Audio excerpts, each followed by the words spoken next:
Hello everyone, welcome or welcome back to Higher Max. As usual, I am very excited to have you all here today, and as you can tell from the title of the video, we will be discussing Pretty Tiny Things episodes 1 to 3. This is the recent Netflix series that came out, and because there's 10 episodes, I thought let's, put it into different parts. I'm able to communicate all of my thoughts about the different episodes without forgetting some of the important details. Now, before we continue on, do not forget to like, comment, and subscribe. Follow the socials, and let's get into this video. So, if you have not watched the show, this will be your moment to click off because I will strictly only be talking about episodes 1 to 3, but I also don't want to spoil anything for you if you haven't watched those episodes. Now, Pretty Tiny Things, I would describe it as Gossip Girl meets Pretty Little Liars. That's because Gossip Girl, like the whole elitist aspect, and Pretty Little Liars because of the whole whodunit aspect. And so practically what this show is about, we meet Naveah, who is a young black woman who is chosen to join this prestigious dance school after their star student falls off the building. In episode 1, we're made to believe that Cassie, who is the girl who fell off the building, has passed away, but we soon learn that that is not the case. Now, obviously, there's a lot for her to navigate because she is also a different socioeconomic status to the rest of the students there. So a lot of her training is different. She doesn't have the same fundamental training, and she also does not have the same resources. This is clear to us when she is struggling to get some shoes that fit her and how excited she is to get proper gear, etc. The thing that I've learned a lot from this show is there's a lot of politics that happens in the ballet world. And I mean, obviously I knew a little bit of it, but I feel like this has given me kind of a more in-depth, maybe also dramatized version of everything that happens. But also, y'all, like when she was getting her checkup for them to physically decide whether she was fit enough to be in the school, I was like, I did not know that they get all up in the grill of these ballerinas. Like the physical therapist was all up in her body, and it was like, oh my goodness. Anyways, I'm gonna go through some of the characters because we obviously just had the first episode, and I want to discuss my thoughts on them, some of the things that are revealed about them, and then after that we'll start discussing the things that happen in the episode. So obviously the first person we meet is Naveah, and despite the fact that she's a protagonist, I would even fight to say that she's one of the people we know the least about. From all we know in that first episode is her mom passed away. She sent a picture of her dad to the school. We also know that she's from Inglewood. And the only reason why we know that is because of the fact that Madame Dubois, who runs the school, who is an elitist kind of jerk, was trying to say that Nevaeh was from Compton when she's actually from. Nevaeh also shares a bit of her past in the fact that she did some hip hop, etc. But we also do notice that she has a lot of fundamental training that she's missing. I think in her ballet school, she wasn't learning things in French because sometimes she struggles in the classes. Now, obviously, I said Madame Dubois is the person who runs the school. And she is just a mean old lady. We also don't know much about her. Then after that, we learn about the star student, Cassie, who's the one who fell down. And all we know is she's kind of this untouchable figure who accomplished a lot, and a lot of her peers envied her, but also no one wants to say anything. So after Nevaeh arrives during her school tour, she's taken to where the dorms are, and she's told that her new roommate is going to be June. Now, June is someone that when we first meet seems a bit timid, but obviously that changes a lot over the time that we get to know her, and her character seems to develop, especially by the time we get to episode 3. And that's crazy. That's only been from episode 1 to 3. I've seen such a huge change with June. She's gone from this timid girl to a very outspoken, and at one point I was even suspicious of her.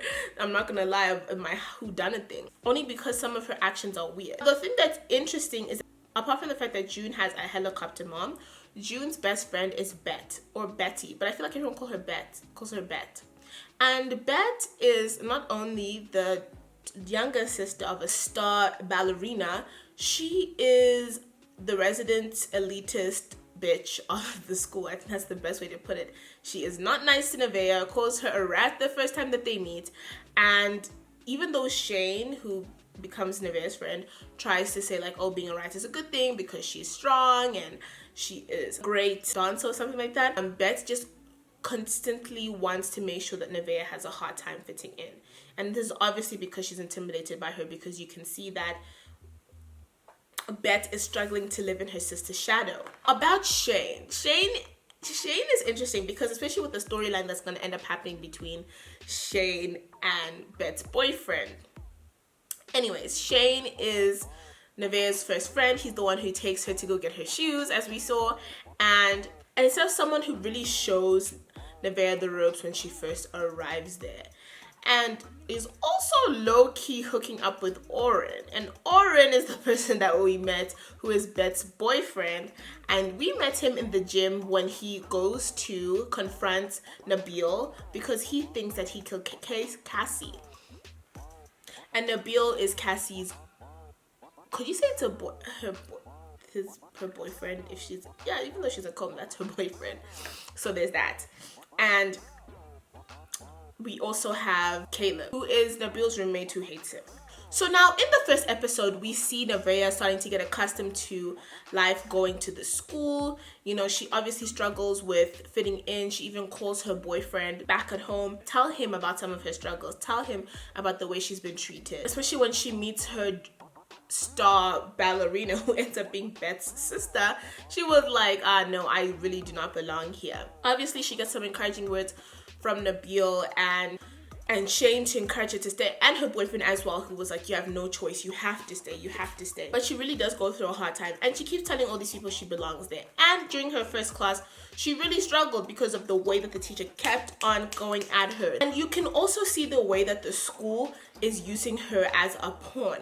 They're using her as a form of PR to get a good spin after the fact that a student was murdered, like not really murdered, but injured or close to dying at their school. There's one thing you cannot take away from Nevaeh. You can even tell she's got a hell of a lot of raw talent. I love the way that June is initially so kind to her, and so despite the fact that she is friends with Bette.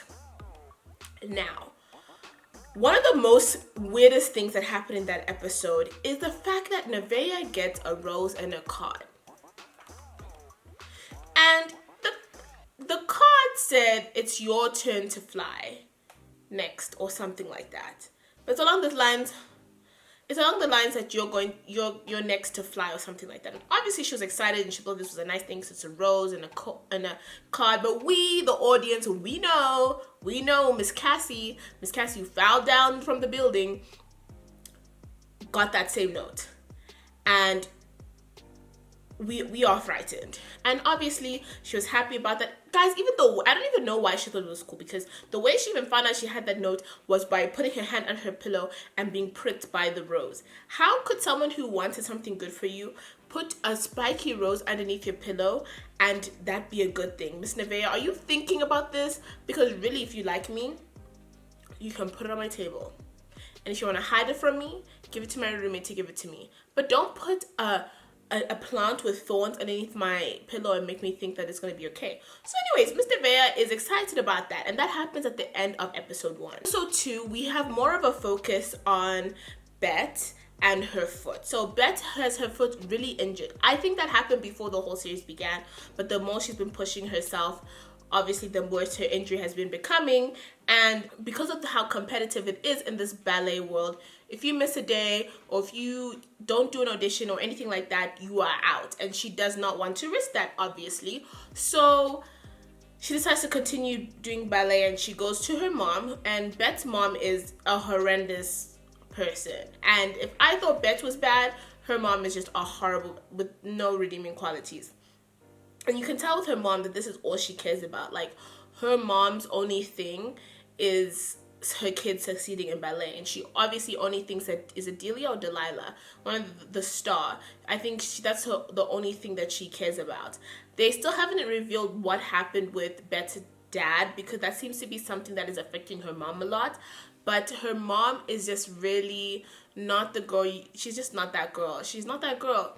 And the fact that she is pushing pills on her daughter and without a prescription, and low-key her daughter's becoming addicted, which the only reason why she's in that situation is this is obviously such a catch, like a rock in a hard place, because you take these pills to help you dance, but then the more you do it, the more you need to take. And her daughter's getting high as a kite. Like, obviously this is helping her, but it's also so detrimental to her health.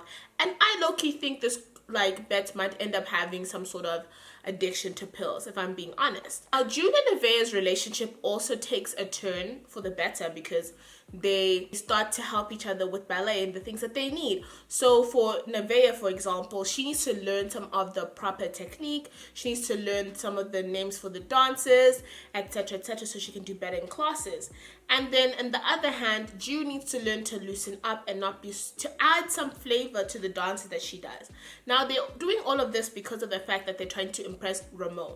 And Ramon is the dude that is going to set off the ballet. It's gonna be like the spring musicale. Like, this is not a High School Musical. Anyways, chooses people for the ballet that's gonna happen towards the end of the semester. Ramon is someone who is dating Delilah, Bette's older sister, who's the star. But there's something weird because he is receiving a lot of texts. A lot of texts from an unknown number, throwing shade his way, saying, we know what you did, I know what you did, blah, blah, blah. That type of text. The type of text that you would see A sending the Pretty Little Lies cast. Like, that's the type of shit that we were seeing there. Now, I'm not sure what Ramon's, like, piece is in this, but I feel like episode 3 reveals a little, not Ramon, but reveals a bit more about Cassie that we need to sort of start guiding us onto who we could possibly think is responsible for this. Also in this episode, as I was saying, Naveah and June were helping each other out. June notices Naveah's, like, little trinket, and it's this little plastic black ballerina who is obviously from a music box, but I think it's part of her, her routine. Like, before she dances, she spins that thing and then she dances, and it's just something that she does, like a talisman, I guess. And so when that goes missing, obviously the only person that Nevaeh can think it is June. And the only reason why June even took it in the first place is because she let Bette get into her head. I don't even understand why those girls are best friends in the first place, because Bette is so shady. Like, June, wake up, girl, because that girl cannot be trusted. She is literally does not love you, does not care about you. Even when she was like, I'm so shocked that June was so quick to believe Bette when she was like, oh, obviously, you know, the problem is here. The problem is obviously Nevaeh, and that's because Nevaeh and June were chosen to be the people who with Ramon, and also a few other people in the cast, but these are the main people that I'm talking about right now. And you know what, Bette, you have other things you need to worry about. How about the fact that your boyfriend and Shane are hooking up? I even hate the fact that she locks up June so that June misses her chance to shine and almost gets the chance to be, you know, the main girl in the ballet. And that would have been a role to change her life, because remember, June's mom doesn't even want her in this game. Like, June's mom wants her daughter, like, being a lawyer or a businesswoman, one of the, like, any of those things. And the thing is, that's fine with me, that her mom wants that of her daughter, even though, like, she's taking away her daughter's dream, but that's one thing. But the thing I can't say about the mom is the fact that she does not even show her daughter affection or love or any of those things. That's the thing that really gets to me the most. And she does really badly at rehearsal. Anyways, that's why June was chosen to be one of the people who dances in front of the board, but she does not end up going because Bette locked her in. And we don't know that in the moment, but we always knew at the back of our mind that it had to be Bette. Like, who else could it be? Who else would be that shady over her dreams? Which is why also, okay, I want to talk about who, at the end, I'm going to talk about who I think is guilty. Anyways, so they all decide to go out to a club at some point, and obviously Bette wasn't invited, and June invites her because June has no backbone. Fine, cool. Bette comes, and then there's a fight that happens outside. Did not know that these dancers could fight.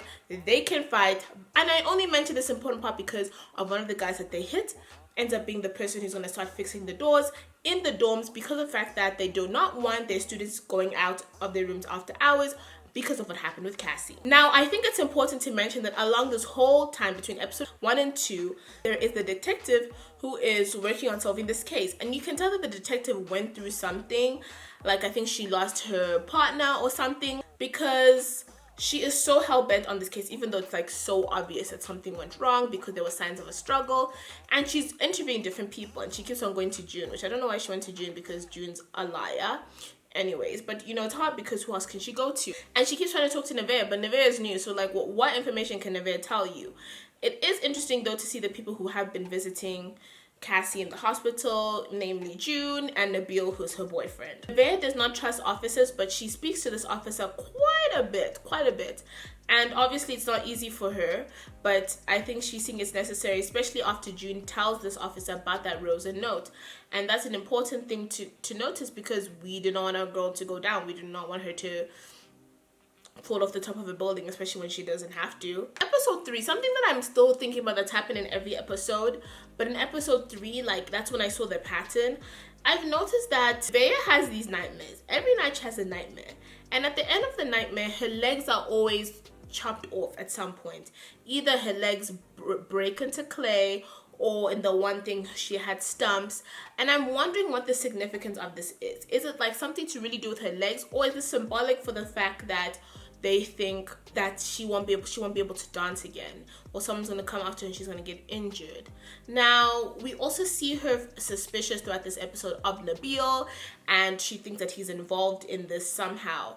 And obviously at some point they reach like an impasse and she starts to trust him, and so she decides to give him a photo of Cassie that she found in the room, which, because she saw that there was half of it torn off and she just had an arm around Cassie. So she's like, okay, I'm gonna give this to this guy because he seems to be going through a hard time. Then only for us to find out that this man that's holding Cassie is not her, is not Nabil. And so now the plot thickens about Cassie, because now we also have to be like, Miss Cassie, what were you doing? What were you doing? Not that she deserved to be pushed off of a building, but what were you doing that now you're two-timing your boyfriend?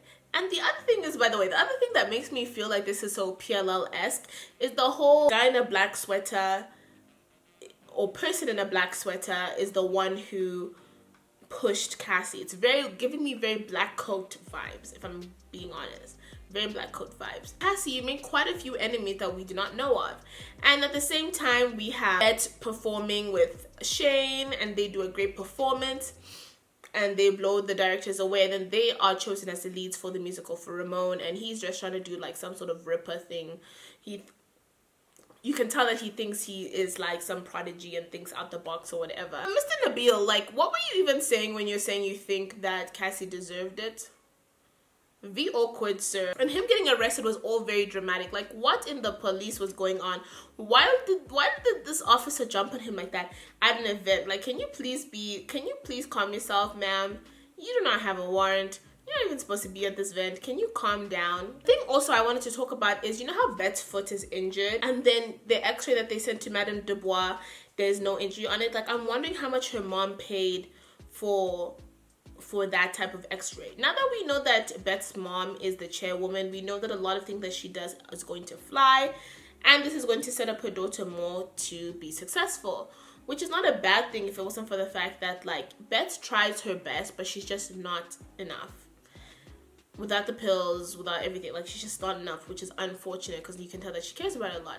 On the topic of her boyfriend, Oren, I think it's important to mention the fact that he has a trigger warning, because we're talking about eating disorders, but he has an eating disorder, and I feel like we don't have many shows that represent men struggling with eating disorders and their weight, and that's something that really seems to be affecting him, especially when you can see that he writes down literally every single thing that he eats and his calories and the days he binges and purges. It's very sad, but it's also an important dialogue that we should be having. Towards the end of episode 3, we see that the 3 girls become, I don't want to say that they're homies, but because you know how June's mom is crazy and wants her daughter to be a businesswoman or to go to another school, and obviously now June's trying to file for emancipation using Bette's dad. In the episode, you see Naveah and June and Bette teaming up and going to serve the documents to Mama June. I'm gonna call her Mama June. Now the problem is, I'm like just confused when they all became friends. Like, when did Nevaeh forgive June for being a crappy friend, and when did Bette and Nevaeh be able to sit in the same space? Very like, what is going on here? So I'm trying to see like how that progresses. Now the other thing that I was like was a bit weird was Nevaeh and Nabil kissing in Cassie's room. Like, isn't that your girlfriend? Like, you're cheating on her, like, right in front of her hospital bed. Sir, like, please, like, make this easier for us. Like, this, it's very unnecessary. You really don't need to do that. Y'all, I can't tell who I blame, because this is the thing. This whole whodunit thing, you usually start blaming every single person. So I have a few people that I think are guilty for pushing Cassie down from the top of the building. And I would say that includes, right now, Naveah. And I know he loves his girlfriend, but his girlfriend's shady. Who else? Ramon, Bette, because actually I have a few people. Ramon, because he keeps getting those texts. Bette, because I think she'll do anything to succeed. Even June, I think June is fucked up enough to do that. Like, June has some sort of like thing inside of her that just, after she stole the little ballerina trinket, I was like, June, you're capable of anything. And then my last person I would even accuse, and this is my total wild card. My total wild card is Shane. And the reason why I say Shane is because he's just such a wild, I would never in a million years accuse him. And maybe that's why. But we're only on episode 3, y'all. So anything is possible. So I'm just going to hold on and wait for the ride. I obviously have more reviews on this going on. I will do another 3 episodes when we talk next time. And next time I'll be talking more of the content and rather the characters. Because, I mean, this time, because we were just introduced to the characters, I want to talk about that a bit more. But next time I'm going to delve in mostly into what happened in the episodes and my thoughts on those things. Now, before we continue on, I want to thank you so much for watching this video, and do not forget once again to like, comment, and subscribe. Follow the socials, my personal one down below, and Confessions of the Black Girl here on the side, and I'll be seeing you very, very soon with another video. Goodbye.